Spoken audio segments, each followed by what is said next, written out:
encourager l'assemblée ici à progresser. Ce ne sont pas toujours les mêmes qui font le boulot. Parce qu'au bout d'un moment, à la fin, les gens, les ministères, ils sont cassés, tu les ramasses à la petite cuillère. Parce qu'ils sont fatigués, parce qu'on n'est pas des surhommes. Donc on doit s'encourager. Vois ce que tu peux faire. Nous, avec la grâce de Dieu, eh bien on répartit les tâches. On est une équipe, mais aussi on compte là le frère, il y a un frère, il s'est organisé, il faut entretenir un peu le bâtiment, il y a des bricoles, eh bien le frère il se débrouille. Avant dans le passé, c'était les pasteurs qui faisaient ça. Moi maintenant ça m'intéresse plus, j'ai autre chose à faire. Ça ne gêne pas qu'il ne faut pas le faire, mais on ne peut pas tout faire. Faisons ce que Dieu nous demande, mes amis. Donc, par grâce, apprenez à décharger les tâches. C'est ça la réforme. La réforme de nos cœurs, des cœurs plus profonds dans le Seigneur. Tout ce que tu peux faire, fais-le. Dis, oh, ben c'est pas grave. Moi, je vais m'occuper. Allez, hop. Partage. Ce ne sont pas toujours les mêmes, les amis, qui font le boulot. C'est vrai, on fait pour l'amour de Dieu. C'est vrai que les gens, on est des serviteurs inutiles, mais ça n'empêche pas de se respecter les uns les autres, de s'encourager, de s'aider les uns les autres. Est-ce que c'est juste ce que je raconte ou je raconte n'importe quoi? Vous avez le droit de dire comme ça, hein, on est une famille. Ou si j'espère mon épouse à la maison, bah, tu débrouilles, tu fais tout, puis tiens, tu fais le jardin aussi. Et gloire à Dieu, Dieu m'envoie des jardiniers. Semaine, mon beau-père est venu, il a tendu la pelouse. Il y a 2 semaines, il est venu couper l'arbre. Parce que Dieu, il sait aussi que je ne peux pas tout faire. Alors, il met sur la route, et gloire à Dieu. Dieu, il sait qu'il préfère que j'aille m'occuper des arbres. Ces arbres, à lui. C'est des arbres du jardin. Amen. Prenons soin les uns des autres, mes amis. C'est vraiment important. Jésus, il les a enseignés, ses disciples, à vivre ensemble. Ils persévéraient dans la communion ensemble. Ils persévéraient. Ils étaient tous les jours ensemble. Et les gens de l'extérieur, ils devaient dire, regardez ces chrétiens, comment ils s'aiment. Du verbe, c'est nous.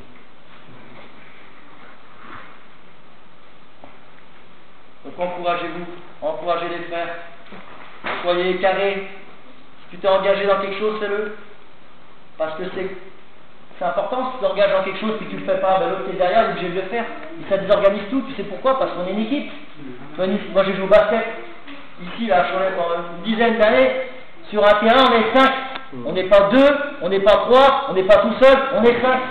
Et le jour où il y en a un qui ne joue pas ou qui fait la tête, je ne sais pas quoi, eh bien ça désorganise toute l'équipe. Eh bien, dans le peuple de Dieu, les conséquences, eh bien, sont encore plus terribles. Là, c'est du sport, ça va du basket, c'est pas trop important. Mais dans le peuple de Dieu, c'est sérieux, parce que Dieu, il doit être pris au sérieux, mes amis. La vie chrétienne, c'est pas quelque chose qu'on doit prendre à la légère. On doit respecter Dieu, et on doit respecter l'œuvre de Dieu, on doit se respecter les uns les autres. Donc, s'il vous plaît, encouragez-vous. Je crois que vous faites des efforts, mais Dieu vous encourage encore. Un autre domaine dans lequel on doit être des chrétiens profonds, on a parlé un peu hier de l'adoration, c'était un style de vie, l'obéissance. Genèse 22, verset 5, c'était le verset clé pour ceux qui n'étaient pas là. Genèse 22, verset 5.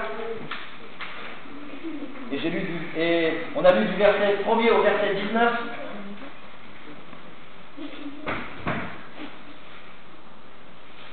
L'adoration, Marc 7.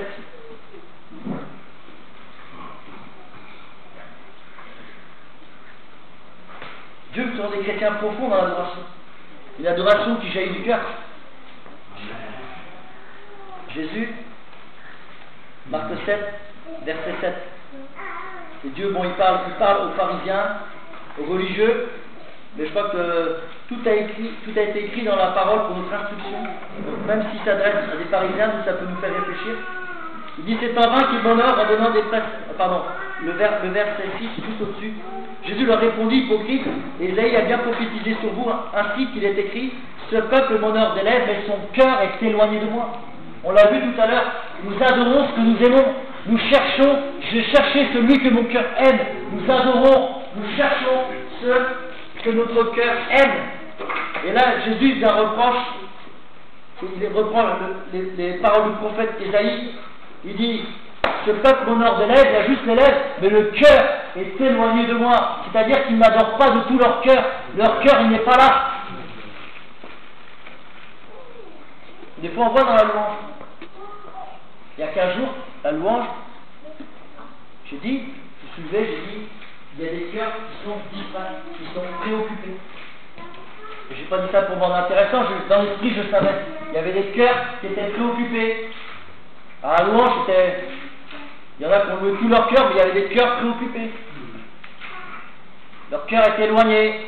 On pense à l'après-midi, on pense au poulet qui est en train de cuire, on pense à la semaine, on pense ici. Mes amis, on est 2 heures, une fois par semaine en général, 2 heures ensemble, faisons des efforts. Que nos cœurs soient centrés sur la louange, que nos cœurs soient centrés sur la parole de Dieu, et pas gober les mouches et regarder s'il fait beau dehors. Mais merci Seigneur, je crois que l'auditoire est attentif. Des fois on voit, moi j'ai même vu des gens qui dorment. Moi ça ne me pose pas de problème. Tu vas dire ça à Jésus quand tu t'endors pendant le prêche.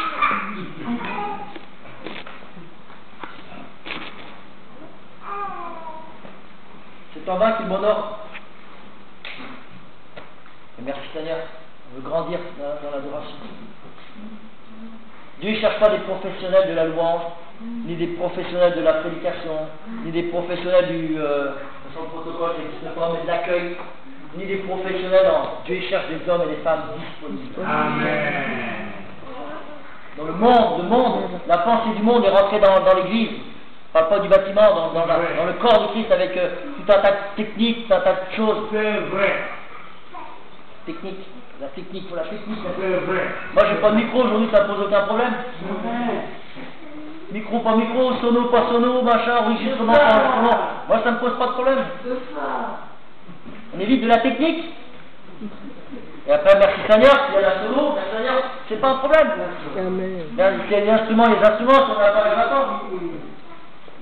Mais on est libre. C'est le système qui est rentré. Alors après, on est esclave. Moi, je vous dis, dans l'assemblée, des fois, je dis aux frères, là, il y en a qui se prenaient le chou à cause de la sono avant le culte. Je dis, moi, ça me dépasse. Je dis, on ne se prend pas le chou, ni à cause de la sono, ni avant le culte, ni après le culte. On est là pour adorer le Seigneur, on va pas se prendre la tête pour la technique. Moi, je prends la sono, je la balance par la tête. Ah, je rigole. On va respecter le matériel. Vous comprenez? Vous croyez que Jésus va se prendre la tête? Est-ce que vous croyez que Jésus, ça n'assiste pas de voir des frères qui se prennent la tête pour la technique? Pour des chants, pour des micros, pour des machins? C'est secondaire pour lui. Après, n'empêche, si on a la technique, il y a merci Seigneur. Mais c'est pas ce qui doit primer. Ce qui doit primer, c'est les cœurs. Des cœurs qui veulent le louer, qui veulent l'adorer, des cœurs disponibles, des cœurs qui aiment Jésus, des cœurs qui veulent entiers, des cœurs qui se laissent transformer, purifier, des cœurs disponibles. C'est tout. C'est simple l'évangile. C'est le monde, le système, les fausses doctrines sont nuls. Il y a une équipe de spécialistes pour accueillir, mais il n'y a pas d'équipe de spécialistes pour accueillir. Tout le monde doit s'accueillir les uns les autres. Il n'y a pas de spécialistes de l'adoration, de la louange. Il y en a qui ont des grâces plus que d'autres, c'est vrai. Tout à fait. Mais même si y en a, il n'a pas une superbe voix par rapport à l'autre, eh bien le Saint-Esprit peut quand même libérer l'onction. Voilà, c'est tout. Tu peux venir juste avec ta petite guitare, faire 3-4 accords, il y aura des canards, mais tu ne sais pas ce que le Saint-Esprit peut faire. Moi j'ai un témoignage, c'était un grand séminaire.